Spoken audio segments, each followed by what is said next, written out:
The Dominion's pride. The war room of the Krillian flagship Eternal Dominion hummed with the confidence of 1,000 victories. Commander Thrace stood before the holographic display, his 4 eyes tracking the movements of their fleet as it surrounded the small human mining colony on Outpost Meridian. Around him, junior officers whispered excitedly, already celebrating a battle that had not yet begun. "They are defenseless," said Sub-Commander Vorn, his mandibles clicking with amusement. 1,700 humans, no military vessels, no planetary shields. This will be over before the second sun rises. Thrace nodded slowly, but something gnawed at the edges of his mind. In his 40 cycles of service to the Krillian Empire, he had overseen the conquest of 63 worlds. He had seen species fight with desperation, surrender with dignity, or flee into the cosmic void. But humans? They simply watched and waited. The colony below was a simple affair. Mining equipment dotted the rust-colored landscape, extracting valuable helium-3 from beneath the planet's crust. Residential domes clustered near the equator, housing families who had chosen this remote life. Children played in pressurized parks. Scientists conducted research in modest laboratories. It was peaceful, ordinary, vulnerable. "Open a channel," Thrace commanded. The main view screen flickered to life, showing a middle-aged human woman with gray-streaked hair and tired eyes. She wore a simple administrator's uniform, and behind her, Thrace could see people moving calmly through corridors, as if a massive war fleet had not just appeared in their orbit. "I am Director Elizabeth Wong of Outpost Meridian," the woman said, her voice steady. "We are a civilian mining operation. We pose no threat to your empire." "You are human," Thrace replied. "That is threat enough. Your species has been designated for extinction by order of Emperor Zalthor. You have 1 standard hour to evacuate non-essential personnel. After that, we will commence bombardment." He expected panic, pleading, perhaps desperate offers of tribute or information. Instead, Director Wong smiled. It was a sad smile, filled with something Thrace could not quite identify. "Regret? Pity? Commander?" "Thrace," she said, reading his name from the transmitted data. "I want you to remember this moment.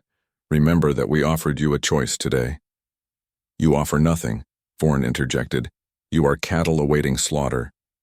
Wong's eyes shifted to the sub-commander, and for just an instant something fierce blazed in her gaze. "We are not offering you mercy, sub-commander. We are offering you wisdom. There are warnings written in 6,000 languages throughout this galaxy. They all say the same thing. Do not push humanity to the edge. You are about to learn why those warnings exist." The transmission ended. Thrace stood in silence for a moment. Around him, his crew laughed, dismissing the humans' words as the delusions of the defeated. But Thrace had not conquered 63 worlds by ignoring instinct. He accessed the Krillian archives, searching for references to humanity. What he found was sparse. Humans had appeared in galactic records only 2 centuries ago, a young species spreading slowly through nearby systems. They traded peacefully, established small colonies, and avoided conflicts. Militarily, they were considered insignificant. Their technology was adequate but unremarkable. Their numbers were small compared to the great empires. But there, buried in the historical files, Thrace found something else. A collection of warnings from dozens of species, some long extinct, all containing similar messages. The humans are patient. They remember everything. They do not forgive easily. Never threaten their children. Most disturbing was a fragment from the extinct Talrathi civilization, destroyed 4,000 years ago in a war no one remembered. "We made the mistake of attacking their homeworld. They pursued us across the galaxy. They never stopped. They never rested. When we finally fell, there were only 300 humans left alive. It was enough." Thrace closed the file. Superstition and folklore, he told himself. The Talrathi had been destroyed by internal conflicts, not by primitive humans who barely understood space travel 4,000 years ago. "Sir, the hour has elapsed," Vorn reported. "Shall we begin the bombardment?"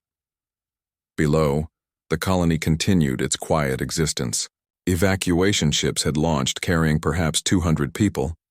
The rest remained going about their daily routines as if death did not orbit above them. "Target the mining facilities first," Thrace ordered. "Give them one more chance to evacuate." "Commander, the Emperor's orders were clear." "I am aware of my orders, Sub-Commander." Thrace's voice carried an edge that silenced the room.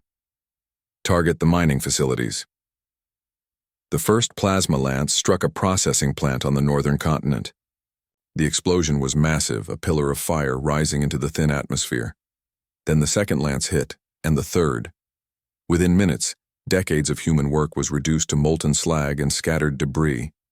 Still, the colonists did not flee.